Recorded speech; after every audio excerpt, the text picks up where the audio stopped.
What's up, everybody? It's me, your host, Simon Dexter, and I know what date this is being posted on, but look me in the eyes.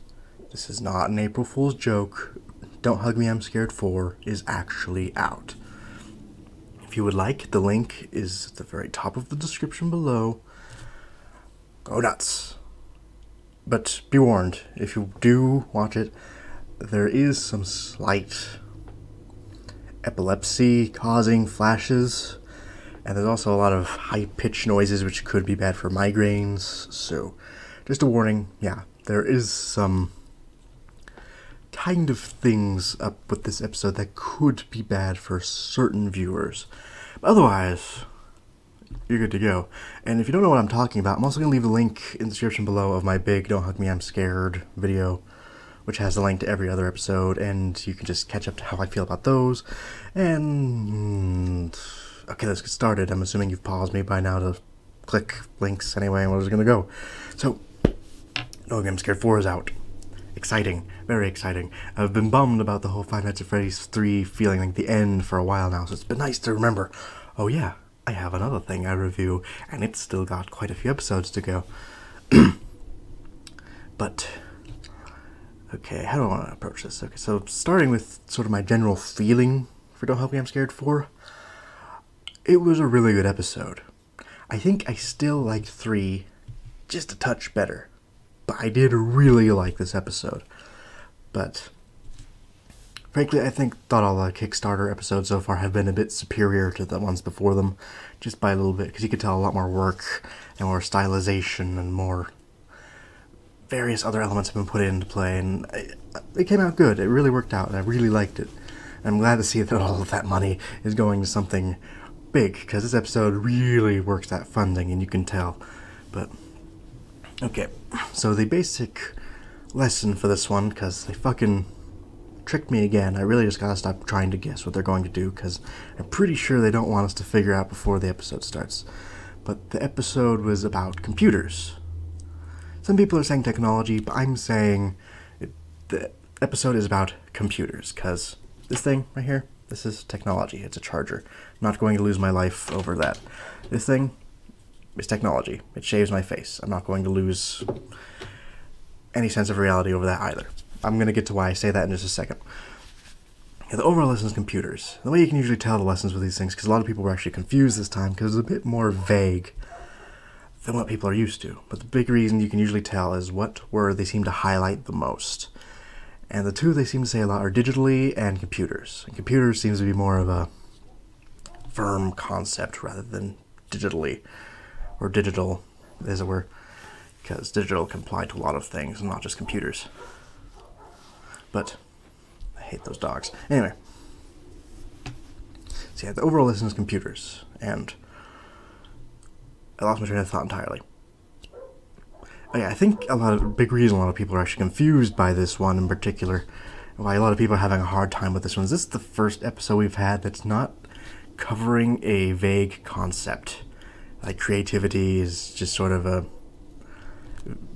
vague concept. Time and love, they're vague concepts that not everyone seems to really get into, but computers are like a thing. They've always been around. We're very attached to computers, which is why I think a lot of people are a bit thrown off by this one. But a lot of people are also saying this is one of the best ones they've made in a long time. And I have to agree, because it's a really good one. Because this one really encompasses a lot of the older episode stuff. Because I feel the reason a lot of people didn't like 3 all that much is because it went way too different. It was a bit too subtle for some people. And I liked that personally, but I could definitely understand why that would throw people off, because this one was a lot more in your face about the aspects that 1 and 2 inspire within us, because it had a lot of the creep out factor that 1 had. It had a lot of more of the outgoing humor that 2 had, and I can understand why this one is really liked.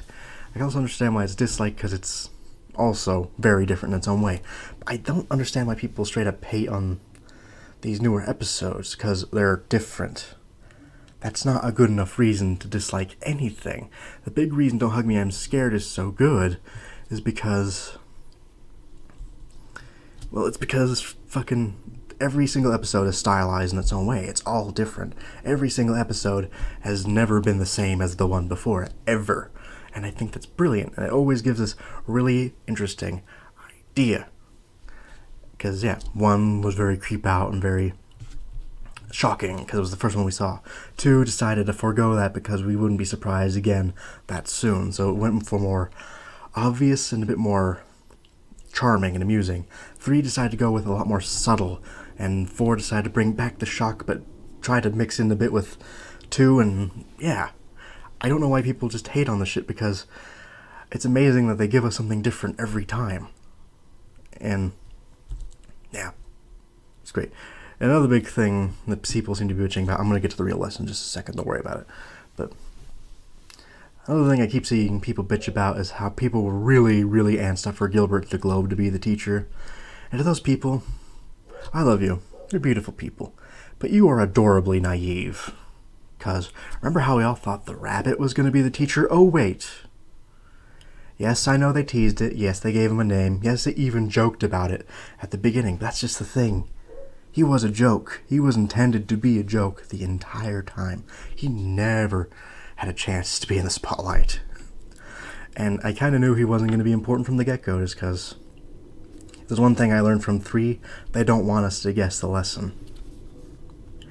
So, yeah, Gilbert the Globe never had a chance. Let it go. Otherwise, Don't Hug Me I'm Scared 5 is going to have to be about how you need to lighten up. So the real lesson. As you know, every single Don't Hug Me I'm Scared has a real lesson. Creativity was more about censorship and how being creative has its drawbacks when someone else is censoring your work.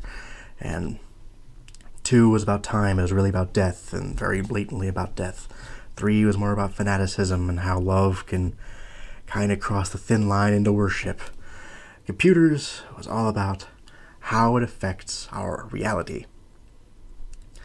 Because a big thing they kind of play with after we've gotten into the whole computer segment is as soon as the red guy touches the computer, reality just augments and changes. Sorry about that.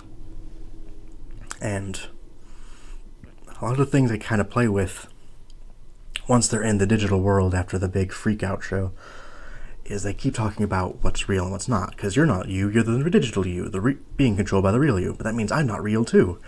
And so it's really dealing with reality a lot in that segment.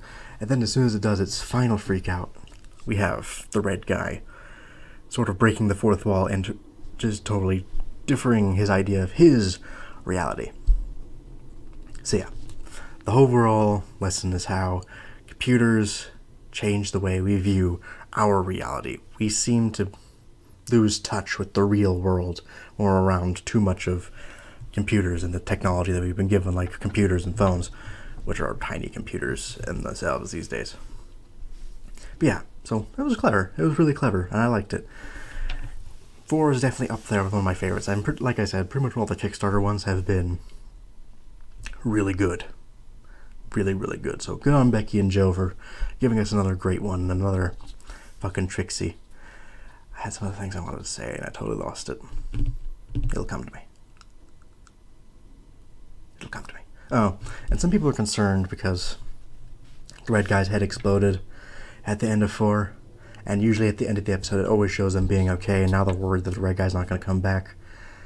How many times in other like TV shows and cartoons has a character died and been fine the next episode?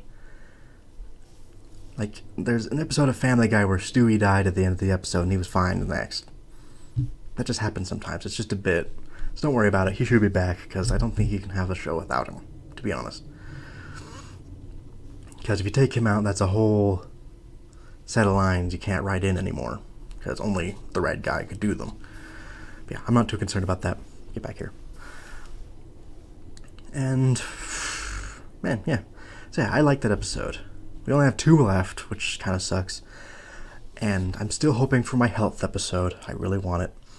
And I know the last episode's gonna have to be something really big, just sort of tie everything together. That's just my opinion, though. I could be very wrong. But yeah, we'll see it when we see it. So I hope it was nice to get a real episode today. I hope you weren't looking forward to a review, because I decided to do this instead. But yeah, so there's that. Awesome. Okay, so I'll see you all on Friday. We'll resume James the Killer, hopefully get that shit out of the way. And until then, I hope you all have a good one.